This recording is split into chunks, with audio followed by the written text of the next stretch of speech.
Olá, eu queria nesse vídeo fazer uma reflexão sobre as artes ameríndias que fosse relacionada a um aspecto político, né? Eu acho que a gente está vivendo um momento muito grave, muito complexo, em escala mundial, e num momento como esse é interessante que a gente reflita sobre algumas das consequências das artes indígenas, né, para o impasse civilizatório atual. Então eu queria retomar uma questão que, na verdade, é central para a compreensão dessas artes, que é o estatuto da permanência material, né? A gente vai ver que essa questão da permanência material é muito importante para a compreensão do sentido mais amplo que as tais das artes ameríndias têm e que poderia ser muito importante para a compreensão também do mundo contemporâneo em colapso, né? A gente sabe que aqui nas terras baixas da América do Sul, ou seja, toda essa região que não corresponde ao altiplano andino, né, a Amazônia, a Bacia Amazônica, o Cerrado, né, o Chaco, o litoral da Mata Atlântica, etc., né, é uma região marcada pela inexistência de grandes construções arquitetônicas, pirâmides, palácios de pedra ou mesmo esculturas monumentais construídas em pedra e outros materiais duráveis, né, como no Altiplano Andino e na América Central, né? Então essas grandes civilizações ameríndias são civilizações conhecidas justamente por isso, né? Por essa produção de monumentos que foram considerados pela história da arte ocidental como obras de arte propriamente ditas, né? E aqui nas Terras Baixas, ao contrário, não existia, pela inexistência de produções como essas, né, considerou-se que esses povos não tinham exatamente uma obra de arte altamente sofisticada e evoluída, mas sim uma espécie de artesanato mais simples, né, feito só de, enfim, de palha, de pena e de madeira, né. Essa percepção, ela é evidentemente equivocada, porque ela parte de uma concepção ocidental do que é o que deixa de ser arte, né, da arte como sendo um tipo de produção altamente elaborada a partir de uma maestria técnica e do uso de materiais duráveis, como por exemplo a pedra e o ferro, né? Mas ainda essa concepção ela deixa de entender o que poderia ser concebido mais especificamente como a arte para as sociedades das terras baixas da América do Sul, aqui, né? O Eduardo Viveiros de Castro, Anne-Christine Taylor e outros estudiosos do assunto apontaram para o fato de que, na realidade, as artes aqui das terras baixas da América do Sul assentam sobretudo no corpo. Ou seja, que o corpo, na verdade, é o grande local de elaboração, né, política e estética e cosmológica dos povos das terras baixas da América do Sul. É através de um corpo pintado, de um corpo paramentado, com plumárias e com, enfim, adornos os mais diversos, que se constrói efetivamente alguma dimensão associada ao belo, né? Pouco importa, então, se existem produções duráveis que poderiam assentar a memória, né, em pirâmides ou em palácios ou coisas do gênero. Na verdade, é o próprio rendimento da memória que muda drasticamente quando se pensa em civilizações que não apostaram na permanência material das suas produções visuais e plásticas, né, que apostaram em um outro tipo de permanência, em outro tipo de registro do belo, por assim dizer, né, da construção do sentido a partir da transformação estética, né. Isso tem consequências muito importantes, né? A gente sabe que, de alguma maneira, os povos das terras baixas evitam a permanência da memória dos mortos, né? Ou seja, não se monumentaliza os mortos em bustos, em efígies, estátuas, coisas do gênero, né? Ou mesmo em imagens fotográficas, ou pinturas, ou coisas do gênero, painéis e tal, porque a memória do morto pode ser extremamente perigosa para os vivos. O morto tem que completar o seu ciclo no pós-morte, né? Ele tem que se afastar dos vivos, ele tem que se separar dos vivos para se transformar num antepassado, né?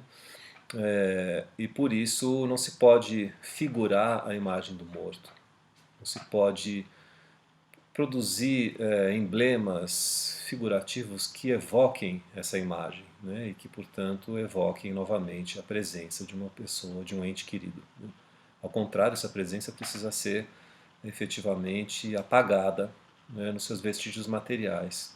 Portanto, em que interessaria justamente, né, apostar no tipo de produção visual que serviria para celebrar a memória de indivíduos, como é o caso, né, por exemplo, nas artes ocidentais, né, de maneira geral, se na verdade esses indivíduos deixam de existir, né, se depois da morte eles se transformam em outra coisa, eles passam a se transformar efetivamente em outros, né? De que adiantaria apostar nesse tipo de investimento material, né? E quando a gente pensa que na verdade essa aposta não é a aposta feita pelos povos ameríndios, a gente daqui da Amazônia, a gente imagina que na verdade toda uma consequência política termina por derivar daí, né? Porque se a gente não tem sociedades estruturadas em torno de grandes monumentos ou de efígies funerárias ou de figurações comemorativas de pessoas mortas, a gente também não tem uma concentração de poder dessa memória. Essa memória não produz uma forma de poder através de pessoas emblemáticas que devem ser lembradas e comemoradas, né? Na verdade, o que essa memória faz é justamente, como eu dizia, apagar a ideia da possibilidade da permanência do morto, né? De um morto ilustre ou coisas do gênero, né? Tampouco essas sociedades também são sociedades que se organizam em torno de organizações do Estado, né, marcadas por alguma estrutura de Estado, né? E a gente sabe que o Estado, como dizia o Deleuze e o Guattari, é sobretudo uma produção estética, né? Ou seja, todo Estado ele produz uma estética específica que seja suficiente para delimitar as suas fronteiras, né? Então, nas mais diversas ocorrências dos Estados ao longo da história da humanidade, os Estados impõem uma estética que é necessária para reconhecer aqueles que pertencem ou não a esses Estados e as fronteiras que demarcam o pertencimento a determinados Estados, né? Em grande parte, essa estética é justamente monumentalizada, né? Ou seja, ela é produzida através enfim, de planejamentos urbanos, de construções arquitetônicas que de alguma maneira demonstrem o poder do Estado, né, a capacidade que o Estado tem de controlar corpos e fluxos de pessoas, né, de normatizar esses fluxos, né. Então, se a gente for pensar, por exemplo, nas grandes civilizações do Peru, na civilização Moche, ou mesmo na civilização Inca, né, a gente encontra justamente isso, né? Um tipo de estética que é uma estética arquitetônica, mas também é uma estética que se vê na indumentária, né?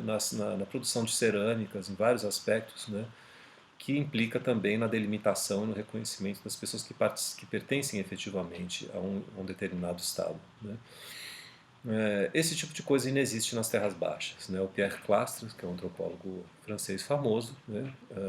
Que muitos já ouviram falar, dizia justamente que as sociedades ameríndias são sociedades contra o Estado, que não quer dizer exatamente sociedades sem Estado, sociedades incapazes de produzir um Estado, mas sim sociedades que nunca se interessaram, digamos assim, pelo tipo de organização estatal e todas as consequências que essa organização implica, né? Essas sociedades, portanto, são sociedades mais interessadas no devir outro, né? Em uma espécie de passagem para além da individualidade, né? Em uma espécie de dissolução da individualidade, por exemplo, de uma figura memorável, de um herói ou coisa do gênero, ou de um soberano, um monarca, né? Tendo em vista, como eu dizia, a produção, né, de um ciclo escatológico, ou seja, de um ciclo pós-morte que não interfira no bem viver da vida em parentesco, né, da vida em comunidade. E por isso, de fato, né, esse investimento na permanência material se torna um perigo. Né, um perigo que, diga-se de passagem, tem muito a ver com a relação ambivalente, muitas vezes de recusa ou de incômodo, que os povos indígenas têm até hoje com as imagens figurativas, especialmente com as fotografias de pessoas que já passaram, né? Que já fizeram a sua passagem. Essa relação é uma relação muito difícil para muitos povos mesmo já com uma relação com os brancos, né, de longa data, têm muita dificuldade em visualizar as imagens, né, dos seus parentes falecidos, né? E isso não é por acaso, né? Então, como eu dizia, esse investimento no corpo, que se dá pelas pinturas corporais, né, pela ornamentação, ele tem um objetivo muito importante. Esse objetivo é, sobretudo, o de fazer com que gradativamente a pessoa vivente altere os seus mais diversos aspectos corporais, desde o odor, né, ou seja, do perfume até o seu próprio brilho, né, a ponto de se transformar em um corpo ou uma pessoa passível de ser reconhecida pelos espíritos. Isso que a gente chama de espírito, né, em português e nas línguas ocidentais, evidentemente é uma maneira insuficiente para tratar, né, enfim, dos existentes das cosmologias dos mundos ameríndios, né, que são existentes desde sempre estiveram por aí, desde os tempos do surgimento, né, que continuam ainda se multiplicando, né, ah, por associação a corpos de animais, corpos de, enfim, de vegetais e coisas do gênero, né, e que na verdade são concebidos pela grande parte das cosmologias ameríndias como xamãs. Né? Esses existentes, os espíritos dos animais, são eles próprios xamãs, muito mais antigos, aliás, do que essa própria humanidade, né, atual. Né? E esses existentes, essa multiplicidade de sujeitos, né, que está por trás da imagem animal e da imagem, enfim, de árvores e vegetais, por exemplo, né, essa multiplicidade é uma multiplicidade que, na verdade, produz ela própria um conhecimento, né, a possibilidade da manutenção de um conhecimento que precisa ser compreendido e transmitido através de figuras mediadoras e tradutoras como os xamãs para os viventes. Né? Ou seja, os viventes aprendem diversos dos seus conhecimentos, por exemplo, conhecimentos relacionados às formas de nomear crianças, né? Conhecimentos relacionados à cura de determinadas doenças, à sequência para realizar determinados rituais, ou mesmo conhecimentos relacionados à produção de padrões gráficos. Né? As pessoas viventes aprendem tudo isso dos assim chamados espíritos, né? Através da mediação dos xamãs. Né? Mais do que isso, a relação com os espíritos é muito importante para favorecer o mundo, a vida póstuma, né? Para favorecer essa reintegração, por assim dizer, da pessoa depois da sua morte à comunidade dos antigos. Né? E essa reintegração ela só pode acontecer se ao longo da vida a pessoa progressivamente alterar a sua constituição. E como é que se altera a constituição da pessoa ao longo da vida? Através da produção estética, né? Através da produção de um corpo que seja um corpo magnífico, que seja um corpo adornado, um corpo perfumado, um corpo brilhante, né? E portanto passível de ser reconhecido como tal pelos espíritos. Né? Ou seja, na verdade, então o que se faz com a ornamentação corporal é muito mais abrir a possibilidade de que os espíritos reconheçam essa pessoa, esse coletivo de pessoas, né, como potencialmente aparentáveis, né, do que produzir um embelezamento para si, né, um embelezamento simplesmente voltado, não sei, para, digamos assim, para a produção de um estilo individual, né, ou para projeção social da pessoa, como no caso do Ocidente. Né, as pessoas se vestem, enfim, se enchem de maquiagem, usam roupas boas, etc., ou mesmo se fantasiam no carnaval, coisas do gênero, para serem reconhecidas pelos outros, né? Pelos seus amigos, pela sua coletividade, etc., né? Para demonstrarem o seu estilo individual, né? A sua criatividade, a sua, enfim, irreverência, coisas do gênero, ou mesmo a sua beleza. Né? No caso das sociedades indígenas, não é exatamente esse o vetor. O vetor não está voltado para si, para a própria identidade, ele está voltado para fora, ele está voltado para a possibilidade de que a pessoa seja reconhecida pelos espíritos, né, como uma pessoa potencialmente aliável, como alguém com quem esses espíritos poderiam constituir parentesco. Né.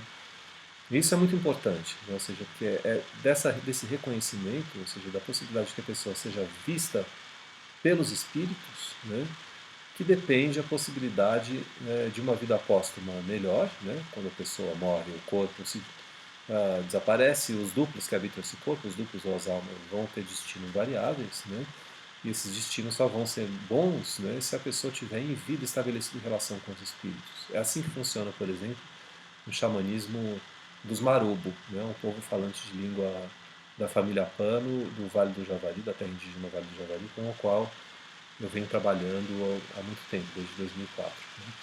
Então, os Marubo fazem isso de uma maneira muito incessante, muito frequente, né? Ou seja, eles alteram os seus corpos para que os corpos, aos poucos, para que através dessa alteração estética, os corpos passem, né, a, digamos assim, fazer com que os seus odores deixem de ser notáveis pelos espíritos. Os espíritos detestam o cheiro, né, das secreções, dos nossos corpos, eles detestam o cheiro de fumaça, de caça moqueada, eles detestam o barulho das malocas, detestam as doenças, né, dos viventes. Toda vez que eles vêm aqui para essa terra, eles vomitam, né, através dos corpos dos xamãs, né, vomitam, têm medo, reclamam, falam, diga logo o que vocês querem, que eu preciso ir embora, esse lugar é muito horripilante. E eu acho que eles têm razão. Né? Então, para que essa relação,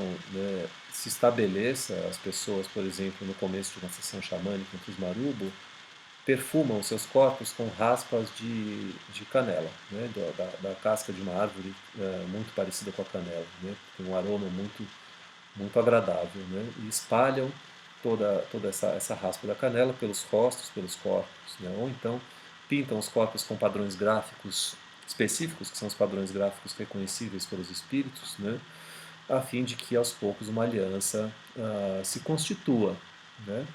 Em vida, essa aliança também vai ser muito importante para fazer com que a pessoa tenha possibilidade de conhecer. Né? Como eu dizia, o conhecimento vem de fora. O conhecimento vem, por exemplo, né, dos donos da sucuri, né, ou dos donos, enfim, de determinados animais, especialmente dos pássaros, né, e da sucuri, né, de pássaros como o japó, pássaros falantes, pássaros notáveis pela sua capacidade de fala. Né?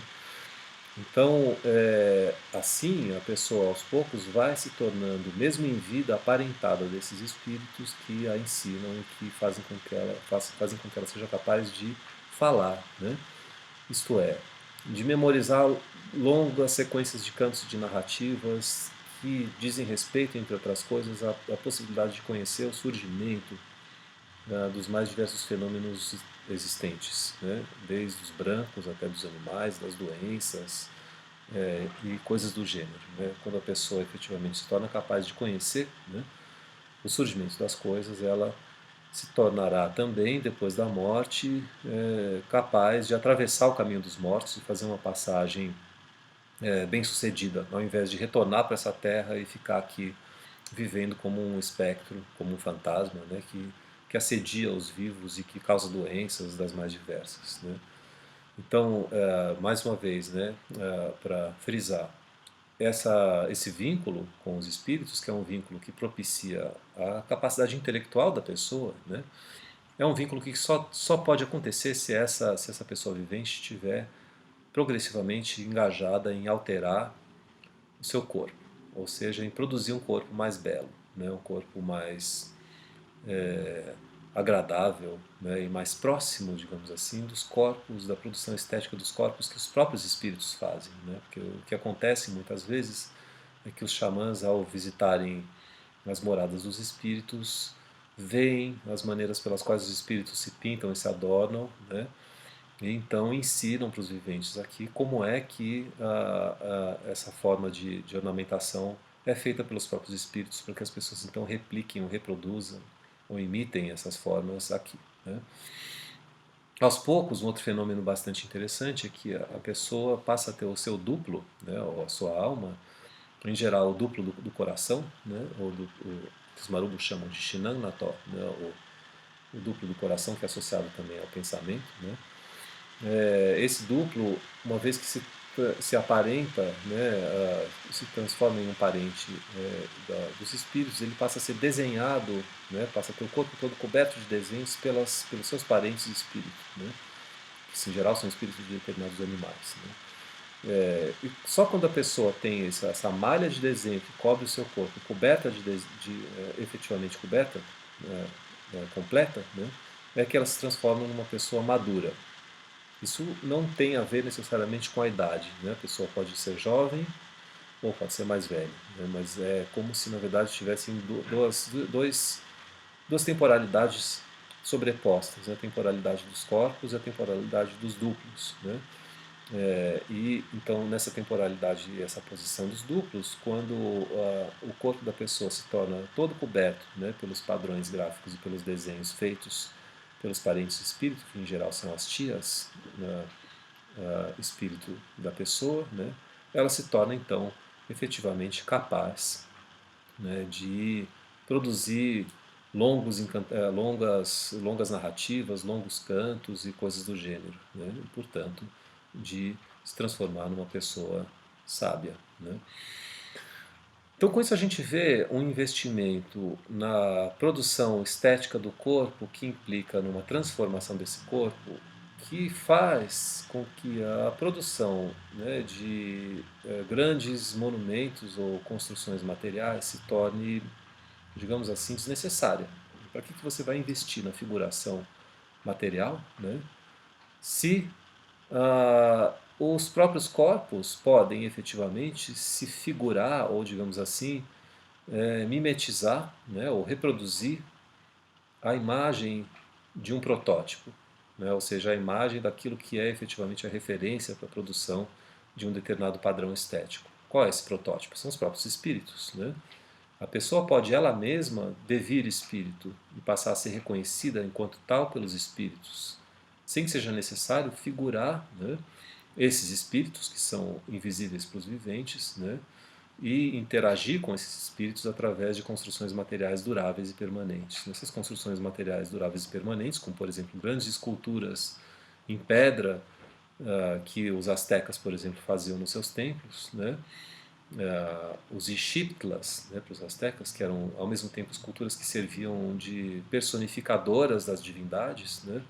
Elas implicam também toda uma dinâmica de poder, né? Porque as pessoas passam a se concentrar, a se dirigir, né, para determinadas cidades, né, que são as cidades nas quais ficam esses templos e essas imagens, né, e a se relacionar com os sacerdotes que são responsáveis, né,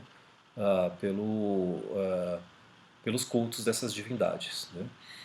Essa dinâmica de poder, que é uma dinâmica controlada por um aparato estatal, né, por toda uma configuração política, não existe ou não faz sentido nos mundos nos quais a própria possibilidade do xamanismo já constrói um acesso muito mais direto, né, com os agentes não humanos, né, ou com os assim chamados espíritos, ou extra-humanos seria melhor dizer, porque não se trata de dizer que eles não sejam humanos, mas sim que eles são mais do que humanos, né, ou hiper-humanos, por assim dizer. Né, eles são o paradigma daquilo que efetivamente a humanidade pretende ser em algum momento, né, ou a, o paradigma para o qual, de certa forma, a humanidade vai caminhar, né, na morte dos próprios indivíduos ou em um momento no qual, né, enfim, todos os problemas desse mundo cessariam. Né. Então acho que esse é o contraste muito mais fundamental para a compreensão do nexo, né, das estéticas nas sociedades das terras baixas da América do Sul. Né. É evidente que existe figuração nessas sociedades, né, por exemplo, em máscaras, né, e que essas figurações, no entanto, são construídas através de materiais que são materiais perecíveis, né, como a palha, por exemplo.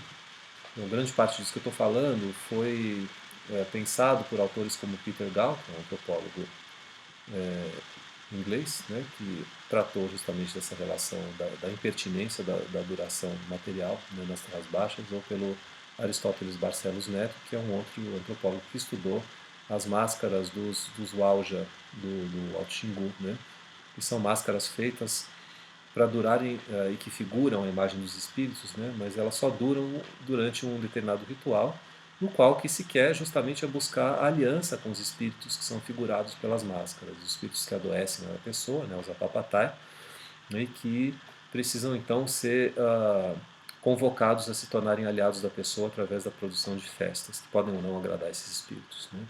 Uma vez terminada a festa, as máscaras são descartadas e destruídas. Se elas permanecessem, elas poderiam criar problemas para os viventes. Né. Então, esse tipo de figuração, ainda que existente, vejam como ela obedece uma lógica completamente diferente à lógica, né, da produção dos monumentos que, via de regra, servem para sustentar a organização de civilizações em torno do Estado. Né? Agora, em que isso tem a ver com o nosso momento atual? Né? Eu tenho a convicção de que essa versatilidade material e tecnológica dos povos indígenas daqui, né, ela cria também um contraponto fundamental para um mundo em colapso, que é o nosso, né, e que é um mundo responsável por produzir uma profusão, né, de implementos materiais que se tornou insustentável. Né? Todo o modo de produção econômica baseado no capitalismo, né, mundializado, que gera, entre outras coisas, fenômenos como esse dessa pandemia, né, recente. Né? Então, se a gente pudesse imaginar um mundo no qual, né, a permanência material e a necessidade, né, de relação com a materialidade, né, não se desse da maneira como no nosso, né, talvez a gente pudesse imaginar também que esse mundo seria um mundo, né, orientado não para a manutenção da possibilidade, né, dessa parafernália do consumo e da materialidade como o nosso, né, mas sim orientado para a produção da beleza. Mas não de uma beleza que se transforma em bem de consumo de luxo, como no caso da arte contemporânea ocidental, né, que é comprada em galerias de arte, que só pode ser comprada por colecionadores, né, milionários e que fica, ou quando é acessível para o grande público, né, encaixotada em museus que são todos eles também monumentos, né, que demandam todo um aparato econômico para serem mantidos, né? Na verdade, não. Essa produção do belo, né, o que eu estou chamando de belo, de beleza, a gente poderia discutir isso, mas não é o caso aqui agora, né, com mais detalhes. Né, é uma produção orientada ao contrário, né, para um tipo de construção civilizatória extremamente versátil do ponto de vista tecnológico, né, e do ponto de vista das implicações sociais e econômicas que essa tecnologia traz. Né. Ou seja, é um mundo assentado na impermanência material, posto que voltado para a passagem dos corpos e das pessoas para uma condição de existência melhor. Né. Ao invés de ser orientado para a reprodução de mecanismos de desigualdade social, né, que asseguram a possibilidade de que alguns tenham acesso a uma materialidade sublime, como a da arte, das belas artes, né, ao passo que outros ficam profundamente segregados, né, desse acesso. Né, esse mundo é orientado para uma perspectiva, esses mundos ameríndios são orientados para uma perspectiva simetricamente inversa, né, que é a da possibilidade de que o coletivo como um todo, isso seria desejável. É claro que isso não acontece em muitas sociedades atuais, que são assoladas, né, por epidemias, por problemas territoriais, por perseguições das mais diversas, né? Mas esse mundo poderia ser orientado para que essa coletividade, né, como um todo, adquirisse a possibilidade de passar por uma condição de existência melhor. Não é por acaso que diversos mitos ameríndios, diversas narrativas ameríndias falam, por exemplo, da ascensão de uma aldeia inteira para o céu. Né? Um mito Charanaua, por exemplo, de um povo da Amazônia peruana, fala exatamente isso, né? Que um xamã, nos tempos antigos, deixou cair um pouco de ayahuasca, de uma cuia, ao redor de uma maloca. Né? E por conta disso, essa maloca foi inteiramente elevada para os céus e se dirigiu e foi encontrar as divindades celestes. Né? Essa narrativa, ela que é muito curta, né, mas é muito condensada, ela revela justamente, na verdade, esse esforço que eu estou falando, né, de passagem da condição humana que é sabidamente desolada, né, para uma outra condição melhor. Os próprios Guarani, né, são extremamente cativantes por desenvolverem um pensamento e uma manifestação estética também, como no caso da dança, voltados para isso, né, para a possibilidade da passagem para uma condição melhor de existência. Né. Então, me parece que de fato esse contraste é um contraste muito interessante para ser pensado com o impasse civilizatório que o mundo ocidentalizado criou, né? E que é um impasse que, como dizia o Levi-Strauss, faz com que as próprias condições de existência da humanidade sejam colocadas em xeque o tempo todo, né? Ao passo que as sociedades ameríndias, ainda que enfim, tenham as suas particularidades, nunca colocaram ou não continuam a não colocar em xeque as condições de existência de uma humanidade compartilhada. É isso. Obrigado.